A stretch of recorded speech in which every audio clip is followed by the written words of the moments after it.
नमस्कार दोस्तों, मैं अंकुर उपाध्याय स्वागत करता हूं आप सभी का आपके अपने YouTube channel share market analysis में। दोस्तों यहाँ पे आप सभी के साथ बात करूंगा वेदांता के स्टॉक के बारे में। ये स्टॉक दोबारा से ऊपर की तरफ चलने के लिए तैयार हो रहा है और कुछ इंपॉर्टेंट लेवल्स के पास आके खड़ा हो गया है। सबसे पहले मैं आपको बता दूं ये स्टॉक एग्जैक्टली 320 रुपीज के लेवल्स पे ही था जिस दिन इसके Q3 के कुछ अपडेट्स आए थे। और अपडेट हर एक पैमाने पे हर एक नंबर खराब थे, गलत थे, इसलिए अगले दिन ही स्टॉक में करेक्शन होती है और स्टॉक दोबारा 310-12 के समथिंग आ जाता है और स्टॉक दोबारा से वहां पे से घूम घाम के कहीं ना कहीं विजिट करके दोबारा ऊपर की तरफ निकल रहा है। 320 रुपीज के लेवल्स पे आके खड़ा हो गया है। सवाल ये उठता है क्या करना चाहिए इस स्टॉक में। पहले मैं आपको बता दूं इस स्टॉक ने इन्वेस्टर्स का काफी बड़ा पैसा बनाया और ये डेफिनेटली अगर इसको हम लॉन्ग टर्म के व्यू से देखें तो काफी अच्छा है। मल्टी कमोडिटी स्टॉक है, ऐसा नहीं है कि केवल स्टील में काम करता है या केवल आयरन ओर में काम करता है। ये मल्टी कमोडिटी स्टॉक है और एक अच्छी खासी डिविडेंड यील्ड वाला शेयर है। इसकी डिविडेंड यील्ड की बात करें तो 30% की इसकी बड़ी डिविडेंड यील्ड है। अगर आपको नहीं पता है क्या होता है डिविडेंड यील्ड, तो ये डिविडेंड मतलब एक कंपनी कितनी पेमेंट आपको एज एन डिविडेंड दे रही है एक साल में। तो ये 30%, यानी अगर आप 1 लाख निवेश करा होगा आपने पिछले एक साल में तो ये 30% यानी 30,000 रुपए तो आपको एज ए डिविडेंड ही दे चुकी है।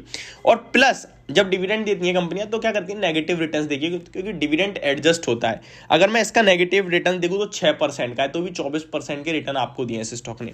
वहीं अगर मैं 2 साल की बात करूं तो एक मल्टी बैगर शेयर साबित हुआ है 2 साल में, क्योंकि स्टॉक ने आपको रिटर्न्स भी अराउंड 76% के दिए हैं और ऑलमोस्ट स्टॉक ने आपको डिविडेंड भी 50% के करीब कर दिया। तो एक मल्टी बैगर साबित हुआ है। बट अगर जितना बड़ा चार्ट कर दूंगा फिर आपको ज़्यादा कुछ खास नहीं दिखेगा, बट लाइफ टाइम खोल दूंगा तो फिर आपको एक बड़ा कहीं ना कहीं गेनर दिखेगा। इस कंपनी के डिविडेंड देने के पीछे का एक और बड़ा रीज़न ये है कि हिंदुस्तान जिंक में अराउंड ये कंपनी 65% स्टेक ओन करती है और हिंदुस्तान जिंक की डिविडेंड यील्ड अराउंड 16% की है। तो हिंदुस्तान जिंक जो भी डिविडेंड देता ही है उसके बाद वेदांता भी अपने इन्वेस्टर्स को डिविडेंड दे देती है। क्योंकि फॉर एन एग्जांपल अगर हिंदुस्तान जिंक 1,000 करोड़ का डिविडेंड बांट रही है तो उसमें से 6500 करोड़ तो इन्हीं के पास आने वाले। 1,000 करोड़ का अगर डिविडेंड बांटेगी तो 650 करोड़ तो इन्हीं के पास आ जाएंगे, क्योंकि 65% वेदांता होल्ड करता है। तो ये एक बड़ा रीजन भी है इनके डिविडेंड को देने का। अब आते हैं स्टॉक के भाव और स्टॉक के वैल्यूशंस पे। सबसे पहले स्टॉक के भाव की बात करें तो प्राइस एक्शन एक चीज दिखा रहा है मुझे कि भाई मैं नीचे जाने को तैयार नहीं हूं और ऊपर जाने के लिए मैं बेताब हो रहा हूं। काफी अच्छा कंसोलिडेट करता है स्टॉक और फिर ऊपर जाने की तैयारी करता है, बट कुछ नेगेटिविटी आती है तो स्टॉक नीचे आ जाता है। बट इस बार ऐसा लग रहा है कि स्टॉक नीचे नहीं जाएगा और ऊपर जाने के लिए तैयार है। स्टॉक में अराउंड 360 रुपीज तक के लेवल्स भी शॉर्ट टर्म में आ सकते हैं। तो यहां पे अगर किसी के पास पोजीशन है तो डेफिनेटली बने रहना चाहिए, बेचने की जल्दबाजी ना करें और इस स्टॉक में अपनी पोजीशन बरकरार रखें। इस शेयर की बात करें तो इसका 52 वीक हाई 440 रुपीज का है और 52 वीक लो 206 का है। 320 की आज की क्लोजिंग है स्टॉक की। इसका अर्निंग पर शेयर 48.71 का है और 6 टाइम की प्राइस टू अर्निंग्स पे ट्रेड करता है। ये पीई क्या होता है, ये अर्निंग पर शेयर क्या होता है, कैसे देखें कैसे समझें, इसके बारे में आपके साथ एक अलग वीडियो बनाऊंगा जहां आप अच्छे से समझेंगे। बस अभी आप इतना समझ लीजिए, अगर मैं इसका राउंड फिगर में 50 का अर्निंग पर शेयर लेके चलता हूं अगले साल और स्टॉक 6 पे ट्रेड कर रहा है तो 300 रुपए का भाव होता है और अगर 10 पे ट्रेड करेगा तो लगभग 500 रुपए का भाव होगा।